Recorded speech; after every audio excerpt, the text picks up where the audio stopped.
Good day po mga ka-farmers, update po tayo sa ating ginagawang poste dito sa ating manukan. Ito pang D2, dalawang araw natin nagawa. Napatayo ko ng poste sa likod.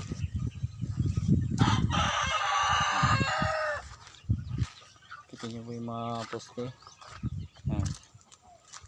Yan po, may tatlong butas pa tayo na hindi pa nalalagyan ng poste dahil pumasok din po tayo sa ating trabaho.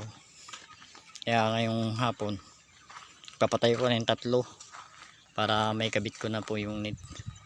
Yun po ay papakain po ako ngayon ng mga alaga nating mga manok. Yan. Dahil kaninang maga ko lang sila napakain.